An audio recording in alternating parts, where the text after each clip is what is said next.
we have a limited time. We'll do finish the reports earlier. So to start with the meeting, I'm going to pray and I'm going to use my indigenous language, which is Shona, where I'm hosting the meeting. I'm hosting it in the Rainbow Towers Hotel in Harare, Zimbabwe. So let us all pray. Gatna mate. Tenzi mababa tukutenda nichipo pincha mukupazwaniswa. Toyapa mberi pechikaro chemwari yamukatungamirira. Tisa vatauri vese mwari baba vachanga vachitaura muzora nhasi kunyika dzakasiyana-siyana. Vakomborerei nezvatinenge tichironga pamusangano uno zvikuva zvinofamba zvakanaka. Zvese tenzi ndosamune iyo mbiri yenyika ndosingaperi. Amen. So we can use the chat room to ask questions and also to share our feedbacks as well. So to start off with the meeting, I'm going to have Anna Nengola all the way from Namibia to give us a presentation.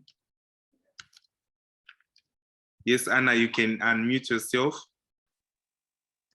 Okay, thank you so much. I hope everyone is doing well. Yeah, you can hear you very well. You can go ahead, introduce yourself and present the report.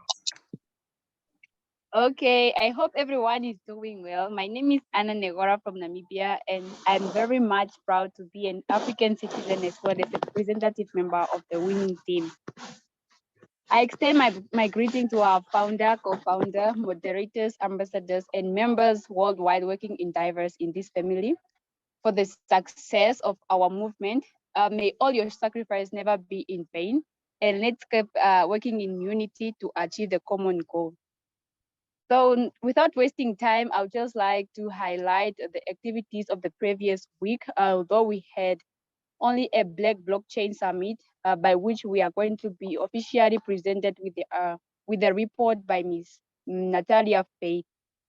And before I proceed with what brought me on the platform today, I would like to recommend a very amazing app which is concerned for our lives and safety, which is the I Love Black People app. We should install the app, and if we see the link of the app either on the group, we must it's a must that we must have that app in our phones, because it's more on the human trafficking to prevent intimidation and all kinds of brutalities that are being done to Black people in these countries and around the world, just to ensure your safety and your accommodation, that you are safe. Okay, to start with it, our today's topic is about innovation and natural resources. One can be wondering, what is innovation? Innovation is nothing rather than seeing what everybody is has been seeing and thinking what nobody has thought. How do we innovate anyway? We innovate by spotting out the problem statement through identifying our environment, by spotting opportunities and identifying gaps. By identifying gaps is where we are going to see the demands, what we really lack in our communities, and what you saw that is lacking. Who would you think that maybe there is a certain person who would need such kind of service or the demand? What are the kinds of demands that we are talking about? We are talking about the health services, facilities, financial services, and other public services such as banks, mobile services, hotels, restaurants, and fabrics. After identifying and finding out the problem statement is the need that you have to find out what you really have to provide for that problem, the solution that you have to render in the form of services to people. About why a certain service is needed in the local, rural, squatter settlements is because you know what solution it could bring to the people around you and the GDP of the country. Okay, when we look at services, we talk about the hospitals and clinics. We have squatter settlements in our countries and in the continent at large. It's only that our countries are only developed well with towns and cities, but we have squatter settlements. In the squatter settlements, it's where we face a lot of problems such as health problems due to the long distance traveled by people going to seek for other health services in area very far from their places. It's very time consuming, and also it's also having an impact on our economy. So providing services like hospitals or mobile clinics in squatter settlements can also reduce costs and shorten the distance and provide services to people. The provisions and the implementation of ideas through innovation will help in the following: to provide services of all kinds to people in the local areas, to provide employment in local areas that will upgrade the economic level of local areas by providing employment, and people will be financially independent. By having a lot of services and a lot of services, like we have clinics, and we have to identify the numbers of youth, especially youth who are unemployment. Then, so when you recruit those youth, and the number of unemployment in the certain area or particular place or in that country is going to be reduced, and the GDP of the country will grow. And to shorten the distance, as been said earlier, and providing all kinds of services, this is through innovation. Okay, under innovation, we have 3 points whereby we are going to look at Black-owned hotels and restaurants. So as youth, we must be innovative enough and creative, and not just to be looking at our leaders for anything. Water, you are going to be given by the president, and the municipalities providing for you everything. But we must find and spot out opportunities where we create job opportunities for others, and close the gaps, and finding the demands. As long as the protection of Black lives is concerned, owning Black hotels and restaurants will create a more friendly and fearless environment for our Black people around the continent. A proper research should be guiding people before a certain project is established. You have now to make a very, very, very successful and proper research before you go on with your project. You walk around the country, you all walk around your environment. Where do you see that there is a need of a hotel? Where do you see that there is a need of a restaurant? So people in that area, how do they get to the hotels or restaurants that are in another places? So, okay, now by reducing the cost and the distance people travel from their houses, going maybe far in town to go for recreational areas, and where do your tourists that comes in the country, where do they sleep, or where do they find accommodation? So by doing and finding out what is needed, where and when and how it's going to be implemented, and this is going to give you a clear platform or clear picture in your mind when you are doing your research.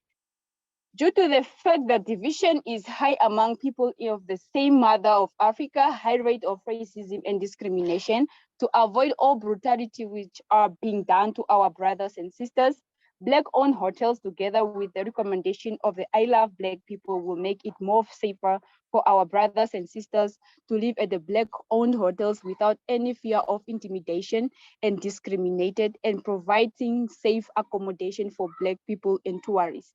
So it will be more good for us if we own Black hotels, and we will give more freedom to others by living in a certain hotel or restaurant without any fear, because it is a friendly owned Black accommodation. So, and also under innovation, we have cultures, diverse, and tourism. Cultures, diverse, tourism. Here we have to also Yes, sorry. Sister Anna, Okay, sir. sorry for interfering. Unfortunately, time is on our side, so we have only a minute to just wrap up. Okay, thank you so much.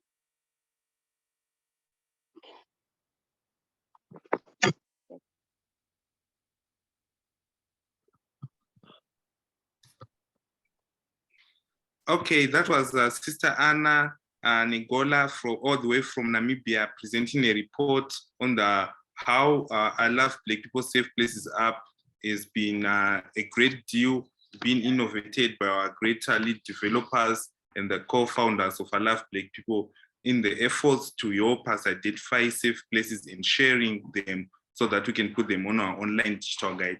I will share the report of Anna Ngola in all our groups so that you can see more of it. And also maybe should we have another chance to continue next Saturday. Moving on forward, we're going to have our brother all the way from Guyana to present a report on behalf of Guyana. And then after Brother Clyde Fowler, we're going to have our sister all the way again from Namibia. Her name is Natalia Faith to present a report, quick update on what transpired at the Block Election Summit. So Brother Clyde Fowler, you can introduce yourself, Ambassador, and give us an update on behalf of people of Guyana. A pleasant good morning, good evening, good afternoon, my fellow ambassadors and brothers and sisters. Welcome to the Pan-African Call Global Network of I Love Black People members. Today, it's a pleasure once again to represent Guyana, my country and my home. As we know, Guyana has been making the news some parts of the world, and we are the new Isle Giant here in South America. Point to note about my country, Guyana, we are associated or called a part of the Caribbean, but we're more to the Atlantic. So we're in South America. We're the only English-speaking country here in South America. So we're surrounded by the Dutch. As you can see, my flag on Guyana. Those are our neighbors, the Suriname, Brazil, Venezuela. We bordered by them on the Atlantic. However, here in Guyana, we have a Pan-African movement, a Guyana branch, and we would have celebrated the birth of Marcus Garvey, who would have born in August 17, 1887. And we would have had some discussions and stuff about Marcus Garvey on our Pan-African garden. Recently, we've been having some issues with the government because they would have been doing some works in this on our garden, destroying some of our things there. However, our Pan-African movement here in Guyana was able to bring forth or shine forth the light of Marcus Garvey because of what we would have been learning here from the Pan-African classes. Here, we would have learned a lot about Marcus Garvey and his contributions. So it caused the celebration to be much more effective. And being a part of the blockchain activity, I would have learned so much about innovations and things that can be done by us as Black people uniting and causing change to happen, not relying or depending on persons to give us things, but to become who we are and accomplish that which we can and do by being united and sharing our talents and all the things that makes us unique as African. Despite of where we are in our African countries or a part of the continents, we are Africans. We have been struggling and we have been discriminated against, and we are continuing to rise up and to take the lead. And as our forefathers would have done by causing change and causing unity to start, we can accomplish it in this time. Marcus Garvey was able to organize hundreds of millions of Black people around the world into a formidable force. And what we should remember is that he was able to accomplish this before emails, social media, or even the internet even exists. Even before telephones and so many things that we have here today that we enjoy, he was able to organize. And thus, I want to encourage us to download the I Love Black People app, because even before these things were in place, Marcus Garvey and the forefathers would have executed the plan of uniting Africa. And here we have an app that can cause this plan to be fruitful and to come to pass. By sharing I Love Black People app, so much more can be done, and so many persons can be, given the opportunity to stand up and be empowered. I want to encourage us my fellow ambassadors, sisters and brothers of the African diaspora, that we should share this app, encourage each other to get on board, and let us also be encouraged by the teaching that we are having on our health. We are seeing the pandemic that started is finished just the same way it started. And we know that many of our brothers and sisters have died. And we are encouraged to fight the good fight of faith by sharing the app. I am because we are, Ambassador Clyde Fowler. Thank you.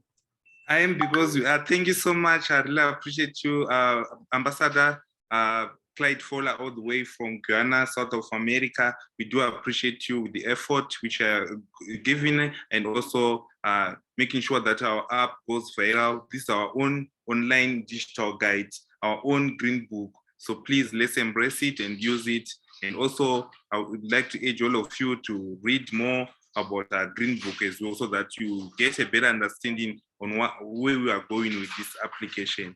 So moving forward, without wasting time, we're going to have our sister all the way from Namibia, an ambassador for Love Black People as well, Sister Natalia Simon, to give us a quick update on what transpired at the Black Blockchain Summit. She attended the summit, which are 3 days. In person, it was held at the Howard University in the United States, and then virtual on our Love Black People official YouTube channel. Yes, Sister Natalia, can you hear me? Yes, I can hear you. Good afternoon. Good afternoon. Thank you so much for joining. I hope you can all hear me. Yeah, we can hear you. Oh, thank you very much. Please bear with my voice. I'm early bed. I wake up early. I have a long day already. Okay, my greetings to our founder, co-founders, ambassadors, modulators, and members, and to everyone that is on Zoom call today. I just want to give you a quick update on the summit that took place last weekend for I Love Black People, Blockchain Summit. My name is Natalia Faith Kandara, or Natalia Simon. I'm from Namibia. I would like to give you a quick update on what transpired at the Ended Blockchain Summit hosted by our co-founder. I'm sorry, I can't pronounce this name very well. Senkel Skimna. It was a must-attend summit, either virtual or in person at at Howard University in the United States of America. The theme of this meeting, or the summit, this year they were celebrating the 50th anniversary, which was a peaceful solution to violent and world problems, created by the Senator Corey Banks at Howard University. And with this summit, more than 100 speakers came through, who are readers, directors, founders, the CEOs in blockchain technology, investing in software development and research across the globe. The main objective of this summit was to find and solve challenges faced by Black communities worldwide. It was also to find innovative and lasting solution, bringing up everlasting prosperity and independence. The summit brought together a shared vision of empowering Black people communities using technology around the world. I would like to urge all of you to be educated first. If you want to gain more knowledge and also to try to attend brainstorming summit like the one that just happened last week, and it's ended on our summit. For more information on our Transparent at Summit, visit I Love Black People official YouTube. I would love to encourage you For those who did not watch this, please go on Black Chain Summit on YouTube, and please try to watch this. It was one of the most educative and also one of inspiring I've seen from Black people. I call it, that day I was sitting there and said, I see the Black rising economy, right? So for more information again, visit the official on YouTube channel. There is more in the world on blockchain, and it is linked on our daily lives. Let us embrace it and learn about it, and let us make it as a master. For me, it's a master that we need to learn about it every day. Also, together with our children, as they are growing, we can inform them on this app. I love Black people. And you can also, I have something like, for me, I have something to tell my children.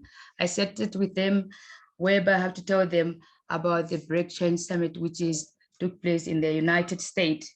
And they have a lot of questions, right? Satoshi, which means Black. With all being said, let us join our hands together and unite as one. Protect yourself and love ones by downloading the app I Love Black People Safe Place app. This is the tool we are using on our efforts to share the safe places where there's a good customer service for Black people globally in all continents. Please, I encourage everyone, share this link for I Love Black People with your friends. You can share it on Facebook, you can paste on YouTube, share it on Twitter, Instagram, on your WhatsApp group, so we can promote the I Love Black People, and together we can do better. I would love to thank you guys. I'm done for now. I am because we are. I am because we are. Thank you so much, Sister Natalia, for giving us a quick update on what transpired at the Black Blockchain Summit. We really do appreciate you with the effort which you are doing, as well as encouraging all of the people in Namibia as well to join the I Love Black People Safe Places app and downloading it. We do appreciate that. Thank you so much, Ambassador Natalia. That was Ambassador Natalia Faith, all the way from Namibia, presenting on what transpired at the Black Blockchain Summit, which was held last week. Moving forward, we don't want to waste time, want to learn more.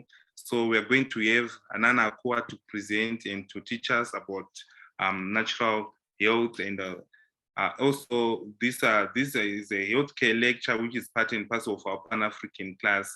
So Nana Akua would love to see happy faces. So if you would like to receive a shout out from Nana Akua, make sure that your camera is turned on and you are smiling all the way, or wherever you are, so that she can greet you. Yes, Nana Akua, welcome to the healthcare lecture. Greetings, good morning, good afternoon. How is everyone? Yay, thanks for turning on your cameras.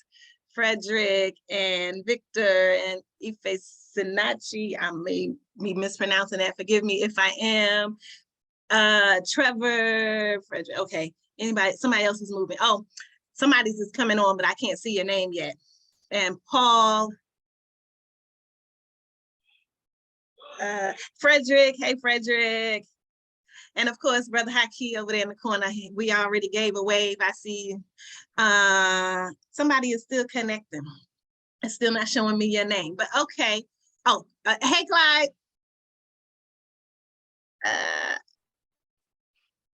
Oh, this is a company name, it sounds like. Mukombero Huku Suppliers. Hopefully I ain't messed that up. But greetings, everyone. Hey, Paul. Thank you all for joining us today. Wonderful, wonderful seeing your beautiful Black faces. We are now restarting our cycle of the Pan-African Healthcare course. And so if you're in the current WhatsApp group, I have sent out the syllabus for this week. And I think what I'd like to do is sort of give an overview, which is sort of going over the syllabus, but I want to make sure we're clear about how all of this ties in.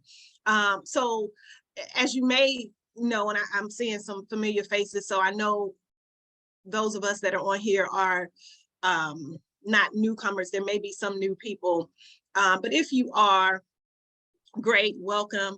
Thank you for joining us. If you are regular participants, I'm glad to always see you back. But I want to kind of go over a little bit how or why I've selected the information that I have selected for the course. It's important that we not only are familiar with what we consider Western medicine or allopathic medicine, but that we're also clear on other aspects of healing. And so we know that there is holistic healing or naturopathic healing or natural healing or alternative medicine or complementary medicine or all of the different words or phrases that we use to talk about the same thing.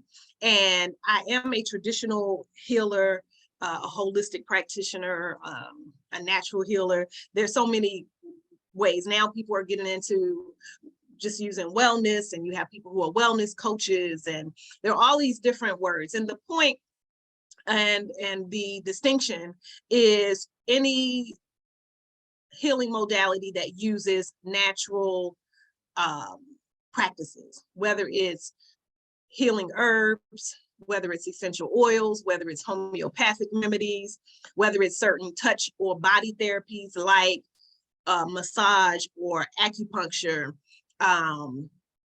or the different types of massages, shiatsu, deep tissue, reflexology. It may be music therapy. It may be energy healing like Reiki. Maybe something called polarity balancing. There's so many things. And then of course, in the spiritual realm, there's spiritual healing where there are specific uses of herbs to heal the spiritual body or the spiritual self, where that might include prayer healing or spiritual healing or certain rituals with baths, herbs to do different types of spiritual cleansing and spiritual healing. We know that we address the emotional self, the mental self. So we do things that bring on stress release, emotional healing and balancing. So all of these things we include in the class over these 8 weeks, because I want you to be very familiar with all of the aspects of healing, not just blood work and prescription drugs or surgical procedures. We know that in some cases, these things are necessary, and I suggest using any and all tools that you do have available to you, if for nothing else, to figure out what issues exist in your physical, emotional, spiritual, or mental self. But to also know that there are a number of other healing modalities that can complement that, or that some people may choose to do in contrast to that. So it can all kind of have its own place. And the goal here is to empower you with the information so that you'll know how to completely address any health issues or concerns that you have. So this first week, we really are talking about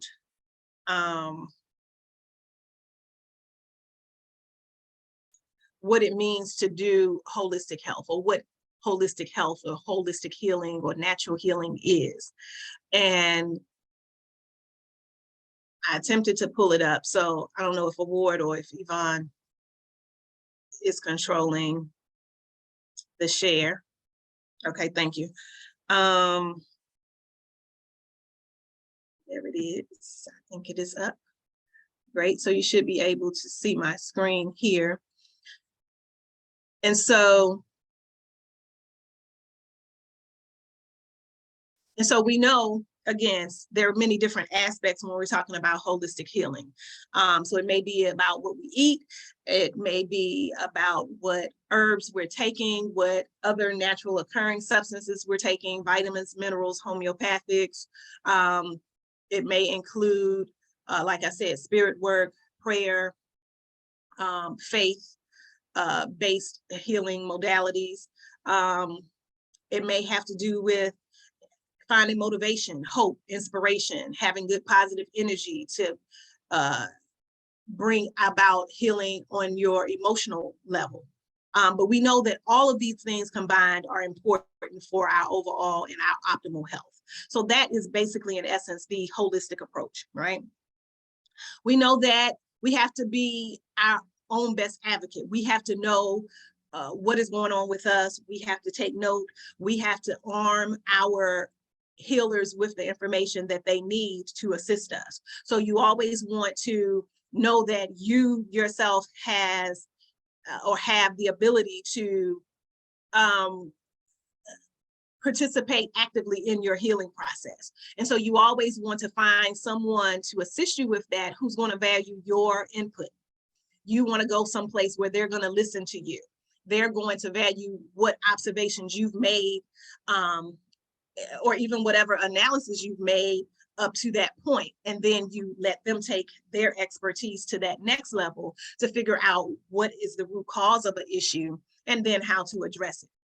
So these principles here basically just include things that you should consider when you are addressing any health issues or concerns you have from a holistic perspective. You are a whole person.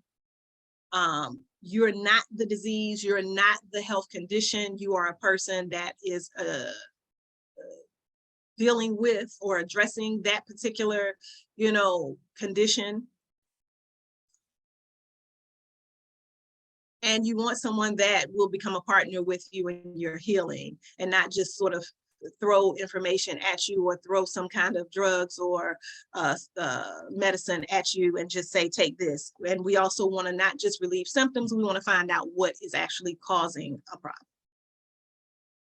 So we've talked about some of the words, some of the terms that we use when we're talking about alternative therapies or holistic therapies or natural therapies.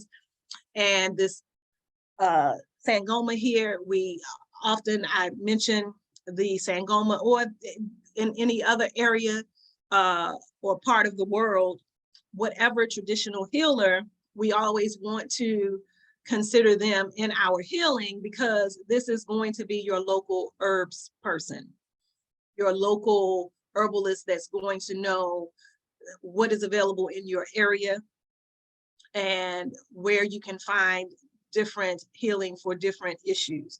So we always want to rely on our local healers. So if you have this packet from the group, or if you want to email me to get this packet, this is some information you can kind of go over in your leisure. But what I want to talk about today is to just touch on what nutrition is. And I thought we kind of went over this the last session we had, but I'm told that this is sort of the beginning. So if there's some repetition here, consider it a review, right? So nutrients. We know that nutrients are basically the substances found in food that provide nourishment for the body. It's 6 main categories of nutrients: carbohydrates, fats, proteins, vitamins, minerals, and water. And now that I'm looking at this, I know this was a recent conversation we had. So I know we talked about protein. I definitely remember that as a recent conversation, but let's talk a little bit. We talked about, we definitely talked about protein. So let's talk a little bit about water. And I don't think I have a handout. There was a handout that I had. I don't think it's in this packet.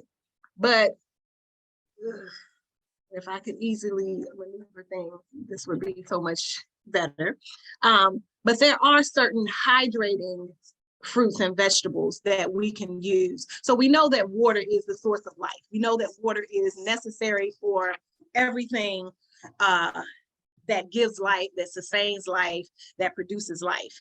And so we know that 2/3 of the body, 2/3 of the earth is water. So we know two things from that. We know that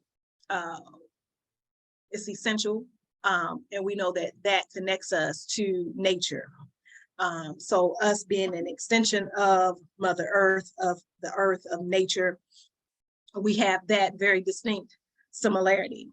And so while water itself is important, and usually the rule of thumb in the holistic world is half your weight in ounces. So if we're using pounds, if you are 200 pounds, then you should be consuming throughout the course of a day, over those whole, say, 16 hours that you are awake, we should be consuming 100 ounces of water. And so in addition to just pure natural water, I prefer either alkaline or distilled. But in addition to that, we know that there are certain foods that are hydrating foods. And these are foods that contain a high concentration of water. Those foods are cucumbers. And this is not to chart this up. I don't think that in this packet that I have this. So I'm just reading from something else. Let me kind of quickly scroll through and make sure. I don't think that I have this in this packet. Yeah, no, I don't. So cucumbers, 96% water. Watermelon is 96% water. Pineapples are 95% water. Lettuce is 95% water. Celery, 95% water. Tomatoes, 94% water. Melons, like cantaloupes, are 89% water.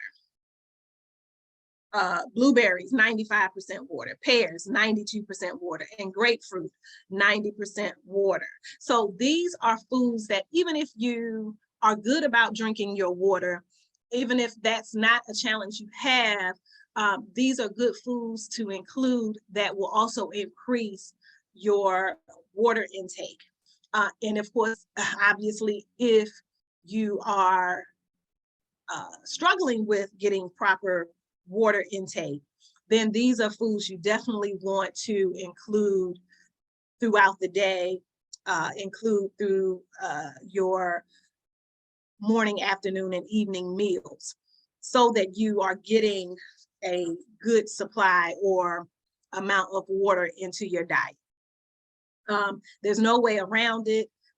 There are folk that have tried to add different things to water to make it more palatable, to make it easier to consume. I'm fine with the addition of, say, limes or lemons or even cucumbers or mint leaves, the herb mint. These are all fine, but when we get into different packets of powdered things, these are usually not going to be your ideal situation. Certainly you may add something like an emergency packet, that's a brand, and in Ghana they call it something else, and I can't remember, but basically it's vitamin C. It's like a powdered vitamin C, but of course there is some added vitamin, that's not what I was going to say, some added fructose to sweeten it, to make it, flavorful, which is still better than, say, another kind of flavored drink with some high fructose corn syrup in it or something like that. But we still know that these are things that if we can do in the natural state, that's always going to be better. If you do not have access to some of these hydrating fruits and vegetables that I mentioned, then sure, we can add those things to water to increase our uptake of water and minerals that we need to absorb the water and to retain the water in the body. So water is important. Let's talk a little bit about, I feel like we did vitamins recently, but I'm going to, okay, yeah, let's do this. So let's talk about vitamins and minerals. Vitamins and minerals, you always want to select foods that have a high concentration of your nutrients.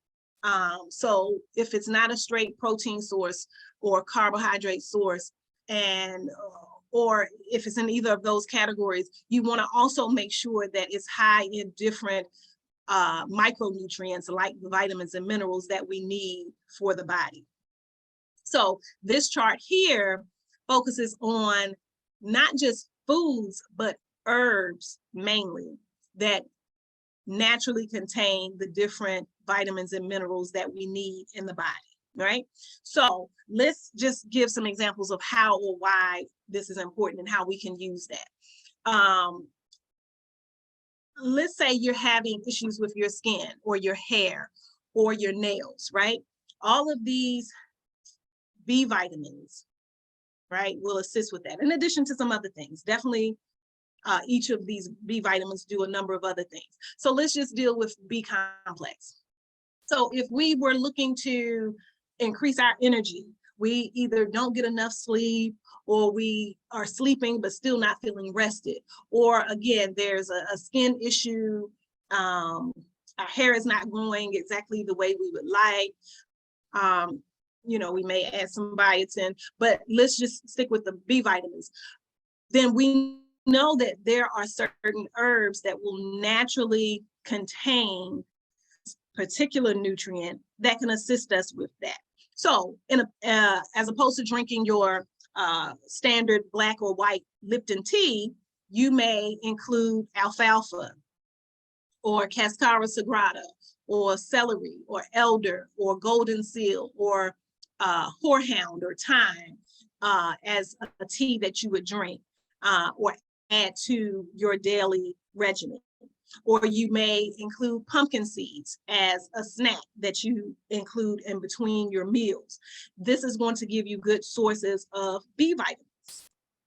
In addition to, if you're a meat eater, or in addition to, you know, some other foods that you may be able to find B vitamins, this chart helps you to know what herbs can also supplement those needs.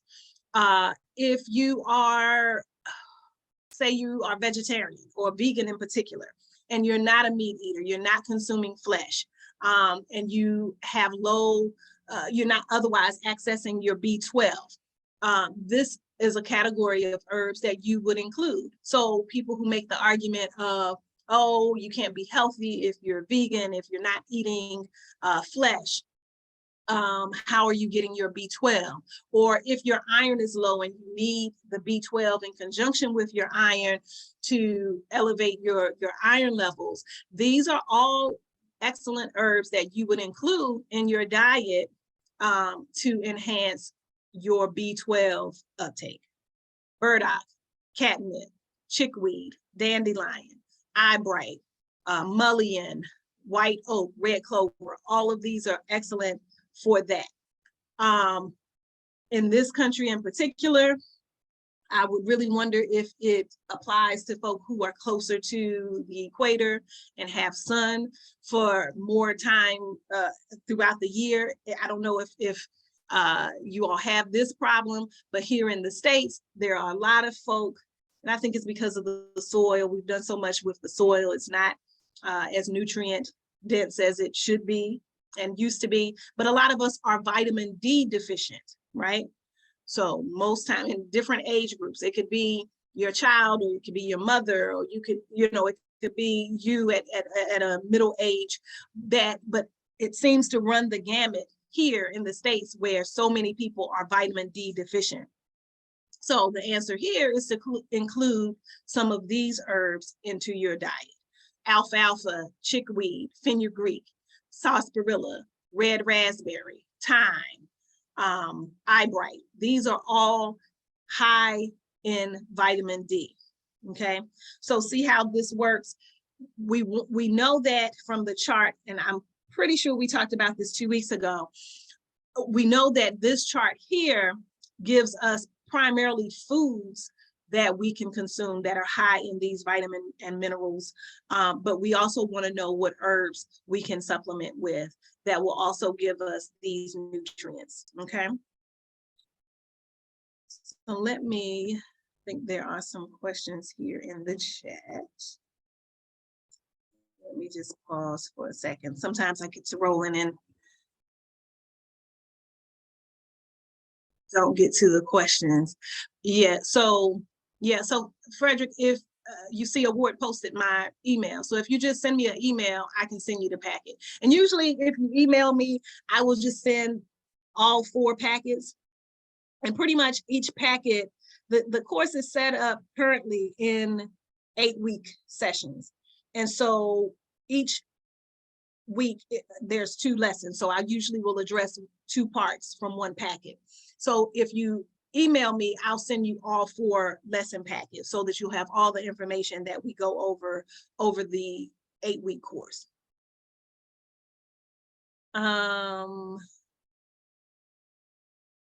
Greetings, everyone is sending their greetings here. I appreciate you. Okay, so I don't think I have any other questions. Oh, damn, someone added. Okay, thanks, you see it. Okay, great. So then let's move on. So let's talk a little bit about some of the different types of, okay, I'll talk about the diets in a second. So let's talk about this. I scrolled across this part here. Sometimes when we're trying to improve our health, we just don't know where to start. And I think that is a good issue to address. There's so many aspects of having good health. Really, I'm good, and over my couple of decades of assisting people with their healing, I've been really careful and really good about meeting people where they are. And I think that applies to anything in life. So I can have my ideal place or route to take or what I would focus on, but that's me. We are all different. We're all at different stations in life, and we may be able to focus on one aspect and not another. So where to start? If you are on this holistic healing journey, or you're on a journey to good or improved health, it's really up to you as to where you start. You may start from sort of a dietary perspective, but we know that that's not all there is. So some people say, oh, I want to be healthier, I want to be better, and they just focus on what they eat. Now that's important. What we put in our bodies is very important, but we know that there are other aspects. You may start with your emotional self. You may start with keeping a journal or a diary of how you feel every day. What makes you feel good? What makes you feel angry? What makes you feel sad? Really doing a self-evaluation of how you are feeling emotionally. You may start spiritually. You may say, hey, I'm out of alignment with the Creator. I know I'm sort of not doing some things that I'm supposed to. I know I'm not on track with my prayer or my meditation or my studying of my spiritual text or my fellowshipping with other believers of my same, faith. And you may focus on spending more time in your sacred space where you pray or you meditate or where you do your reflection. You may focus on doing something physical. Oh, I need to move my body more. I'm too sedentary. I sit at a desk all day, or I've not, been walking or stretching or lifting weights or doing yoga. And you may focus on some of the physical aspects, right? So there's so many places to start. What I would do is to simply figure out what is sort of resonating with me. What is it that I can easily get started doing? And then I can add and build onto that. So if it's easier for you to focus on the physical, say in the spring, where and I know it's different depending on where you are in the world, but here in the States, if March, April, the seasons are changing, it's more sunny, the days are longer and brighter for longer, and you want to be outside and you want to go walking, you can focus on the physical activity, right, of your routine. That's great. Or if it becomes fall, like we're in fall here now, where things are cooling off, the days are getting a little shorter, It's not as bright for as long, right? We're doing more comfort things, and we're getting more into not being outside as much as we are moving into winter. You know, people do different things, and you maybe are not as focused on the physical, and you may say, okay, I'm not going to be able to walk outside. It's going to be too cold. Let me focus on not having bad habits in terms of my eating. And so you may focus on what it is you're eating and how you're selecting your diet. You may take that opportunity to say, okay, let me figure out, you know, a plan of what I'm going to eat, what I'm not going to eat, you know, how I'm going to prepare my foods. There's so many places to start. I just say pick one, whatever is comfortable for you at the moment, based on the season in nature or the season you're in life, and start someplace and build on it. So even though the example I was giving, and I don't want to make it seem like it's one or the other. So say you started your physical activity. Okay, things change a little bit. You're not outside walking. Okay, so now you're inside marching in place. Or if you have an exercise room in your home, or you go to a gym and you're inside. Okay, so you're still doing something physical, but on top of that, add to, okay, I'm going to cut out sugary foods, or okay, I'm going to now cut out drinking sodas, or I'm going to cut down on my alcohol intake. Okay, I'm going to focus on drinking more water. Every little thing is relevant and relative to your overall improved health. You can add to it bit by bit, right? So everything can be added upon. You don't have to jump right in full force. You may simply need to do a little bit at a time. And you may want to go slow. Be patient with yourself. Be gentle with yourself. Know that you don't have to make all of these changes right away. Know that you can focus on each aspect as it suits you. So as it pertains to diet, you may do a couple of times a year a fast where you avoid certain foods that you know are not the best for you. So you may do an elimination fast where you cut out all meats or flesh, or you may cut out all sweets, or you may cut out all alcohol, or things that I've already mentioned. But choose sort of how or where you want to go with it. And just keeping in mind what your health goals are. You know, is your health goal to eliminate a particular illness? Is your health goal to reach a particular weight? Is your health goal to be happier, to smile more, to laugh, you know, to have more joy? Is your health goal to be more flexible, to not have as many knee aches or hip aches or back aches? You know, whatever your goals are, is it your goal to really be more in line with the Creator and be one with spirit and be on a more healing, spiritual, calming path to where you have to do, you know, certain work for that? So wherever you are, work on that and then add to it. So some healthy diets, if we're focusing on diet, there are a couple of options as to a type of diet you may follow. It may be something you institute on a daily basis, or it may be something that you do just for a period of time.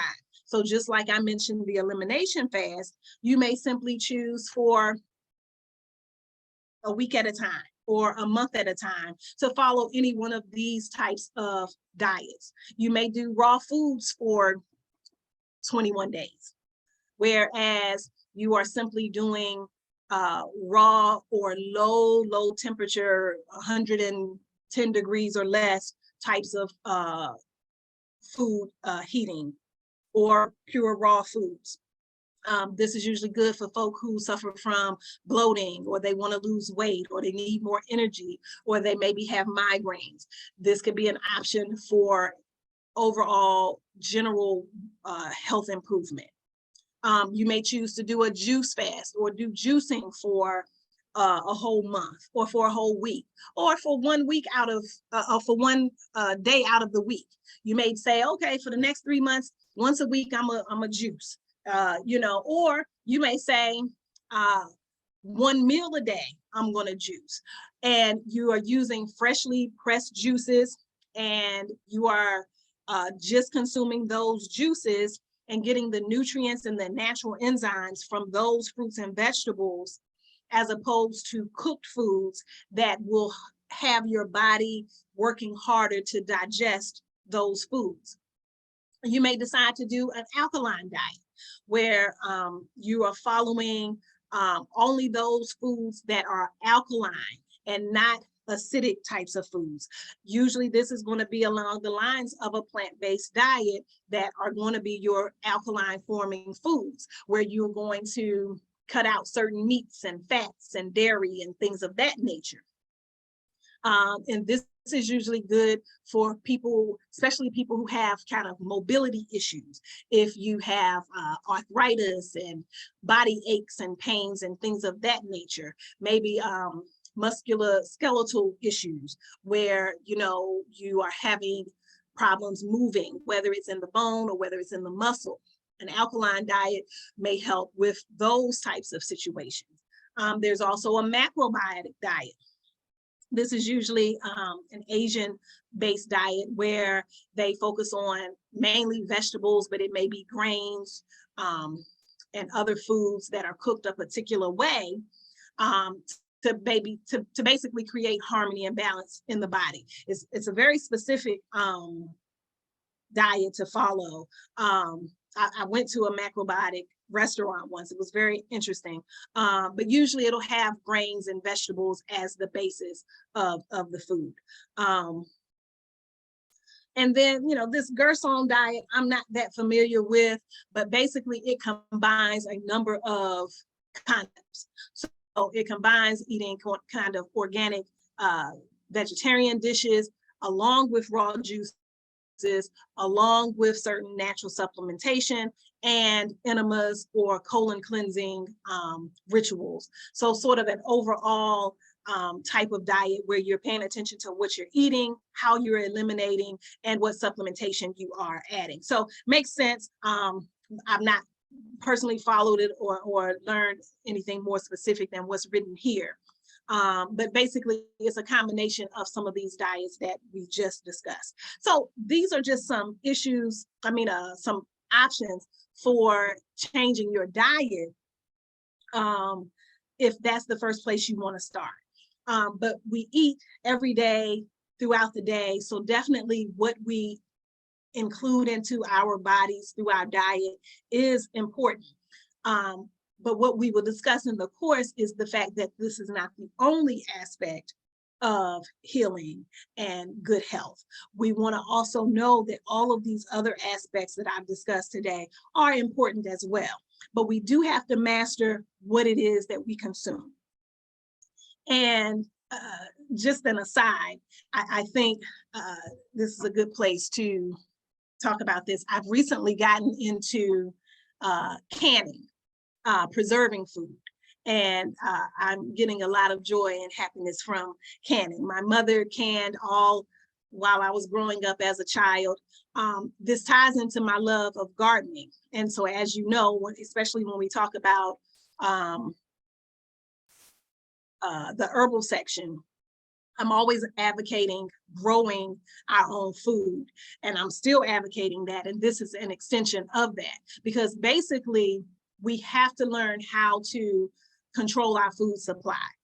Growing our food, having farms, and even growing if you're a meat eater, if you do dairy or eggs, and there's a need for these things from farms. All of these things are important so that we're not always dependent on someone else to provide the food that we need. And the extension of that is then being able to preserve that food. So at different times, again, of the year, certain foods are available. Certain times they're not. In terms of diet, that's another component. Some people do what they call seasonal eating. So if it's not something that is available in that season, they won't eat it, because then that means it had to be transported from someplace far away for you to access it. So seasonal eating is a good habit as well. But a way to combat that issue is to preserve food that you can have, say, in the winter, that's not naturally grown or available in the winter. And so preserving the food through canning is a good option. And so I've kind of maybe gone a little bit overboard with it, but I have gotten great joy out of it. And knowing that if I don't want to go out of the house to a grocery store to buy anything to eat over the winter, I won't have to.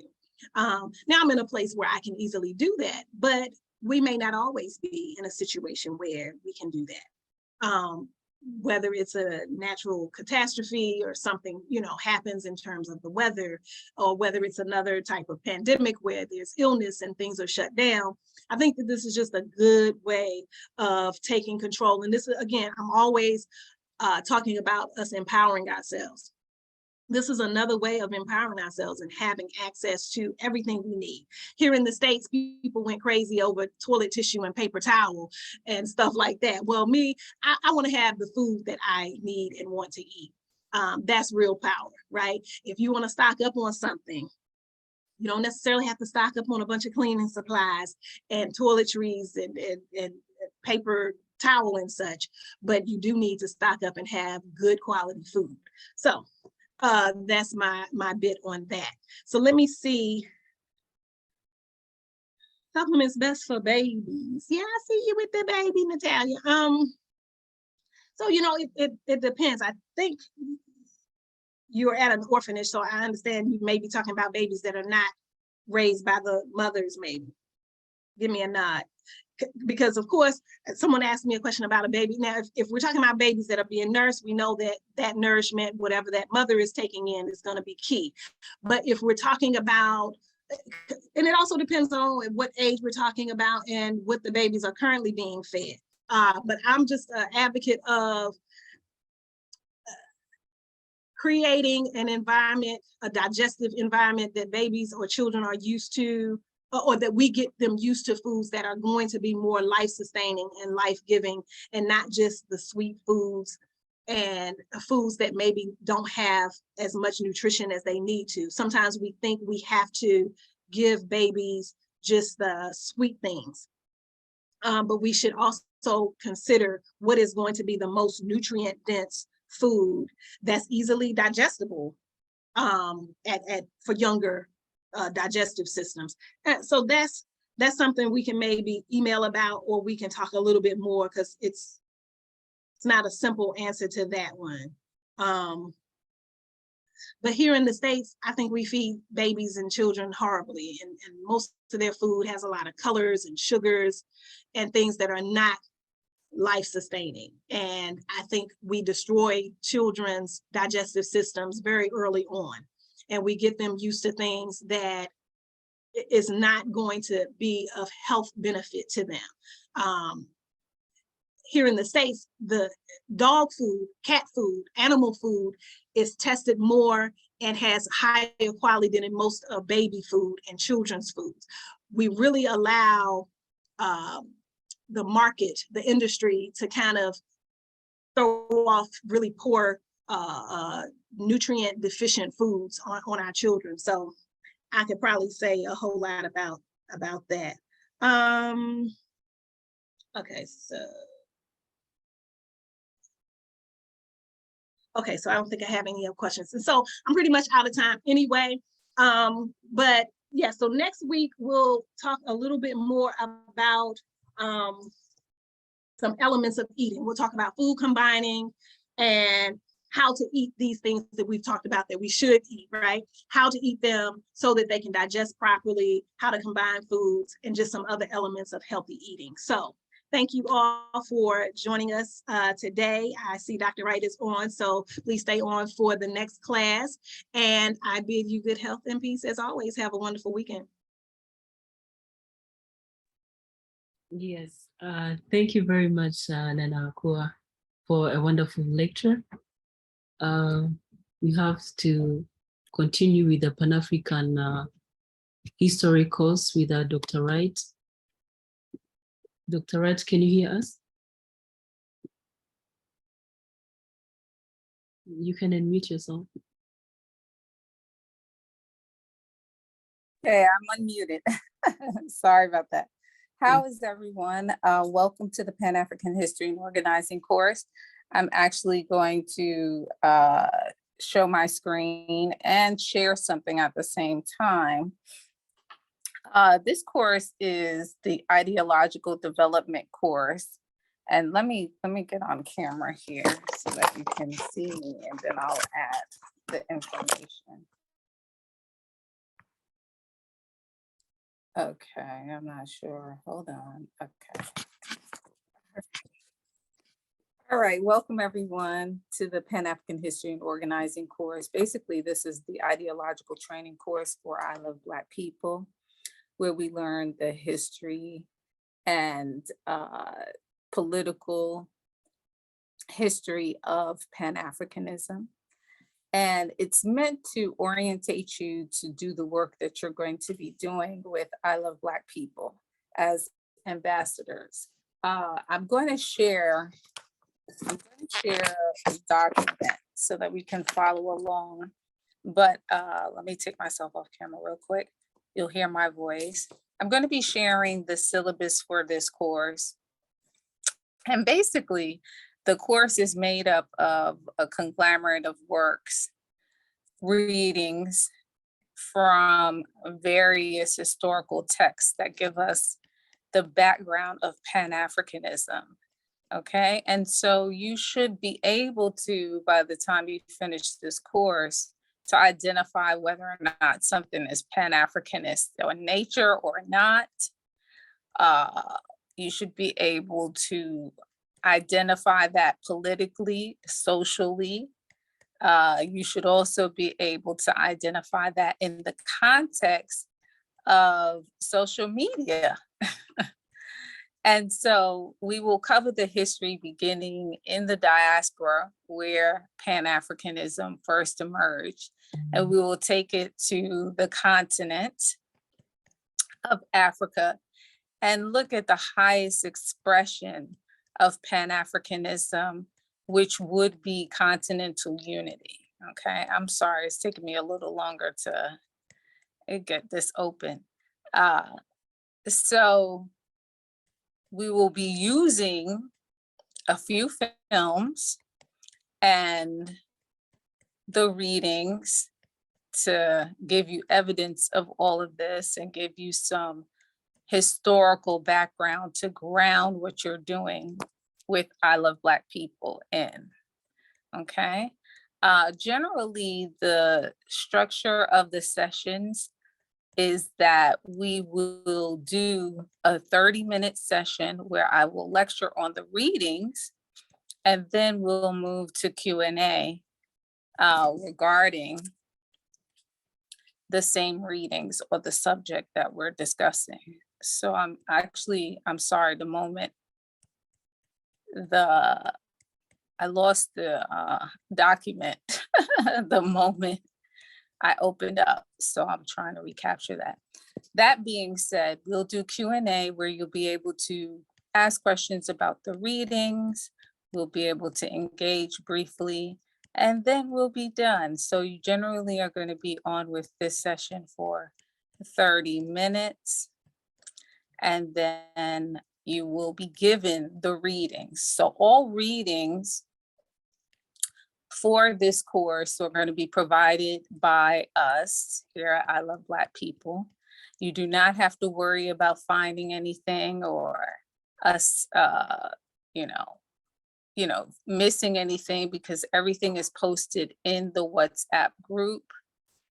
And so you will be able to capture it there. Just a side note, I wanted to tell people that you should actually keep a little folder or something where you collect the documents. Many of the documents are historical documents. They are, okay, finally. They are costly and you get them free here. So I would keep a hold of them or collect them, so you can have that as the general knowledge, okay, that you got from this particular course. Here we go. Okay. So I'm going to share my screen. Yvonne, do I have permission to share my screen? Yes, yes, you do. Okay. I don't know where, hold on. Oh, okay, here we go. What's going on today? All right, so I'm going to be sharing this from my device, actually, where I'm working from today. And you will get a chance. So ignore the semester notation. It's the summer, fall, it's still the fall. But this is the syllabus and a brief description of the course, as we will be doing it in an 8-week session this cycle. So basically, the course description is an introduction to Pan-African history and organizing, is an ideological development course that surveys the history of Pan-Africanism as a theory and practice. The seminar is structurally designed to examine and engage a critical analysis of the theories and practices of Pan-Africanism as both a political and ideological impetus for organizing African and Black people globally. The course begins with the historical foundations of Pan-Africanism at the turn of the 20th century. While it is simply a budding concept in the African diaspora in the Americas, it becomes the impetus for international organizing in Europe, the first Pan-African Conference, 1900, and the Americas. It finds its highest expression on the continent, on the African continent, in liberation and revolutionary struggles against imperialism with the objective of continental unity. Many have questioned the measurable results produced by Pan-Africanism. This course explores this idea and qualifies the practice and production of Pan-Africanism, considering measurable social, political, economic, and material gains for African and Black people globally by examining policy cases, conference resolutions, and various approaches employed by early proponents of Pan-Africanism, African nationalists, organizational bodies, and institutions. And so let me say here that those are also some of the readings and the texts that we will be covering. They will be produced by individuals, early proponents of Pan-Africanism and African nationalists, organizational bodies, and institutions. And like some of you already know, there are organizational bodies that emerged, like the Organization of African Unity, which eventually became the African Union, that we will look at their formative documents and look at how organizations have also propelled Pan-Africanism. The idea is that we are not doing this for the first time, okay? We are actually in the tradition, a long tradition of Pan-African organized efforts in the diaspora and on the continent of Africa, okay? So the learning outcomes are a working definition of Pan-Africanism, knowledge of its history, development, and emergence as an ideology, theory, and practice in the world, the ability to identify and qualify Pan-Africanist thought, speech, and action across various technological mediums, social media platforms, virtual realities, and brick and mortar spaces. The ability to qualify whether policies, legislation, organizational initiatives, and or general practices are Pan-Africanist in nature and beneficial to African and Black people. The ability to identify imperialism, colonialism, and neocolonialism as oppressive and exploitative systems as they have manifested throughout the African world and its diaspora.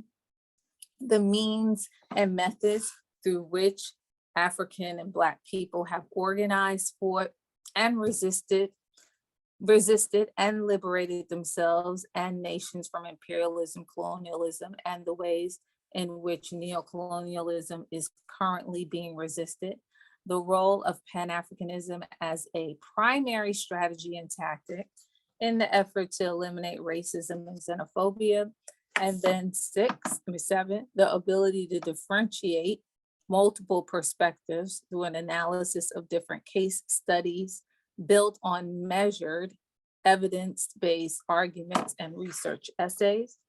And 8, the ability to apply the knowledge acquired in this seminar to the active and responsive to the role and responsibility as ambassadors of I Love Black People in eradicating racism and xenophobia.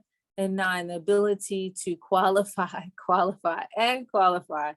again, everything before declaring it substantial or beneficial to African and Black people locally and globally. 10, develop a measurable results orientation regarding business practices and services, policy and political agendas, legislative initiatives, organizational efforts, and institutional practices.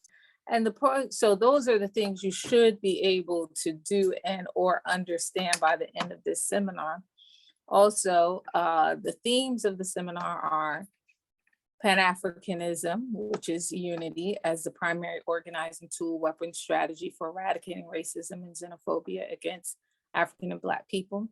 The historical role and importance and use of dialectical conversing, discourse sharing, relationship between African and Black people globally as an effective strategy and tactic in combating white supremacy, racism, and xenophobia, which is a global pandemic. Synthesizing and application of Pan-Africanist thought, speech, and action in everyday scenarios and challenges. The role of education, specifically history, in eliminating ignorance, divisiveness, propaganda, and individualism amongst African and Black people in the effort to achieve Pan-Africanism.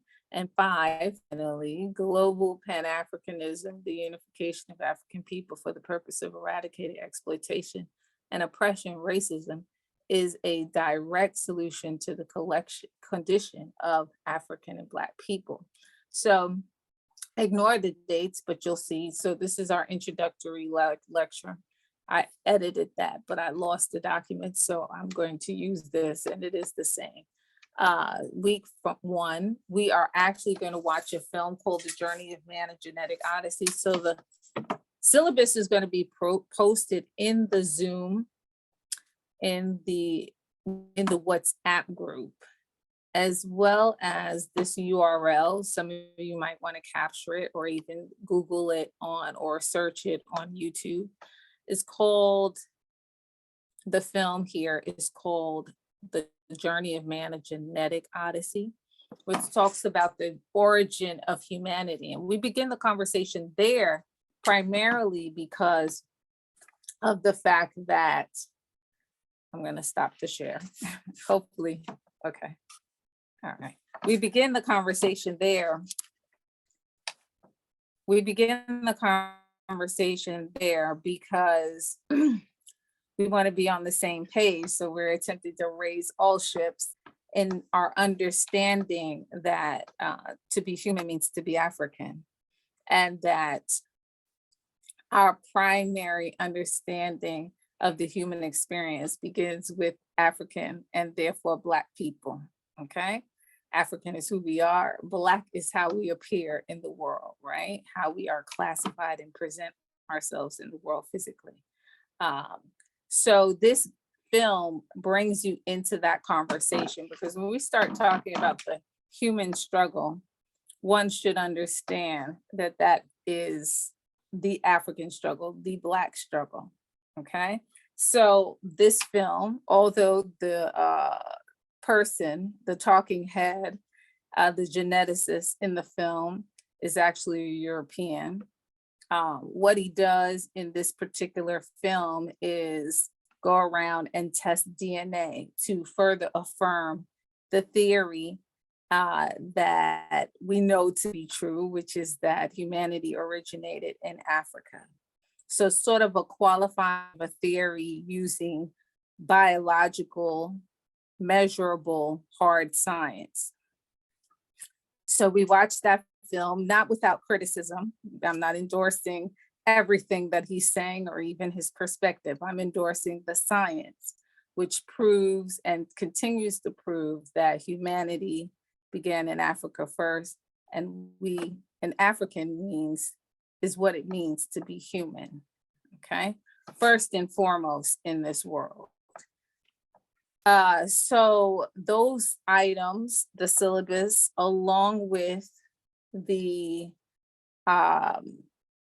film link will be posted in the WhatsApp group for you. Generally, I will post that information on Monday, and you'll have the duration of the week to read it and digest it. We can chat about it during the course of the week, and I encourage you to chat about it amongst each other. And then on Saturday, we'll have the lecture that summarizes what we read, but also introduces the next subject matter and topic for the week. Okay, and you will see the readings for that week, and that will be posted at that time as well.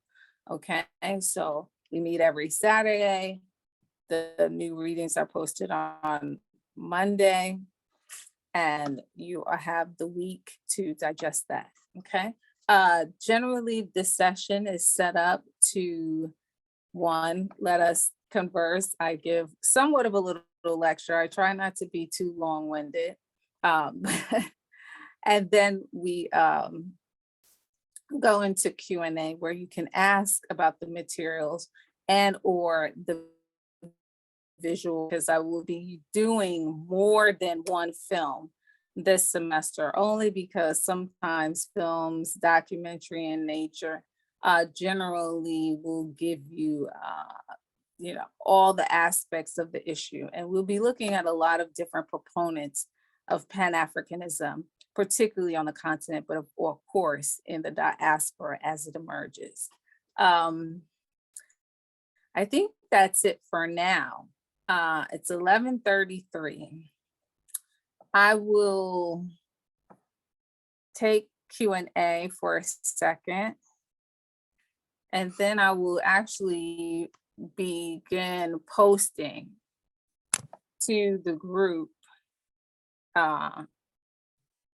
to get you started, and posting, of course, the film to get you started. Are there any questions about how we will proceed? No? Okay.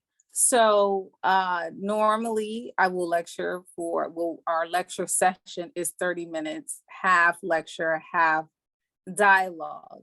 But because this is our first session, I realize that people don't have any questions to ask really about content just at this moment. So what I'm going to do is, for once, end a little early if there aren't any questions, but I will be posting in the group the syllabus as well as the film. And the film is the first thing I would suggest you do. The syllabus is there for your perusing later on as we go through the course. But the film is worth taking the time to watch, because it will fortify you in the understanding and the conversation of what is going on with human beings and who we are as African people in that context. So once again, I'll be posting everything in the WhatsApp group. If you're not already in the WhatsApp group and officially in the course, please communicate with the administrator who is actually in here running this Zoom session, and she should be able to add you to the course so far. Okay, are there any questions, comments? No, I don't see too much. Okay. So Louisa McCullough wants to know, wants to know how to add her to the course. So if you can add her, Yvonne, to the course. I'm not sure the background process, but she's in the chat if you want to see who I'm talking about. Okay. Hello from Sierra Leone. Thank you for joining us. And next time I'll tell you a little bit about myself, but I'm going to stick to the time frame this time and just encourage you to go right into the WhatsApp group because I'm going to be sharing the link to The Journey of Man, A Genetic Odyssey. And that is the beginning of our conversation and discourse about the African struggle for liberation, the fight against racism, all of that, because that film sort of goes right to the heart of who is human, what it means to be African, and therefore Black in the world. Okay, I think that's it for now. It doesn't seem like we have a lot of people in here with questions or anything like that. But we will be continuing next week, and please actually go into the WhatsApp group and watch the film that we're starting with. Okay, so Akibulin Sagawa also wants to know how to join the group. Hello, you're welcome, Louisa. So I think Yvonne sees you, so you should be able to be added to the group. So once again, my name is Dr. Tyreen Wright. I'm actually going to be using a text that comes from a book that I wrote. We'll be using a chapter or two, and starting with a very non-traditional approach to talking about Pan-Africanism. But here we're focused on the action. So I'm going to give you a case or two that exhibits that. Okay, thank you. All righty. So I'm going to end there and encourage you to do what I said and have a wonderful Saturday. I'm not sure what time zones some of you are in, but have a good Saturday after or evening. And I will see you next week. And I will catch you in the chat in the WhatsApp group, along with others discussing the materials. Okay. I am because we are. I am because we are. Thank you so much, Dr. Wright, for a wonderful lecture. We have shared the link to join the WhatsApp group to those who are interested to receive PDF and also reading materials, links to watch the films which Dr. Wright shared during the lectures. Thank you. So you can all join that group, which I did share the link through the chat room. And also for those who are on Facebook who are interested to join our WhatsApp group, drop your phone numbers as well. Thank you so much. I really appreciate Brother Clyde Fowler, Natalia Simon, Frederick, Ivan, Ifesnachi. Hopefully next week we'll be presenting on behalf of Nigeria. Thank you so much, brother. Luisa, Timane Isaac, Felisado Raite. Yes, thank you, Elizabeth Duka. They joined when the course started, and Gafa Baka, thank you. Jennifer Tau, we appreciate you. Bowoch, thank you again for joining this session. Benjamin Sichamba, we appreciate you. Yeah, that's all of them. Then Sango, Alimami, and Henry, we appreciate you. Enjoy the rest of your Saturday and weekend as well. I am because we are. Ubuntu, love and peace. Bye-bye.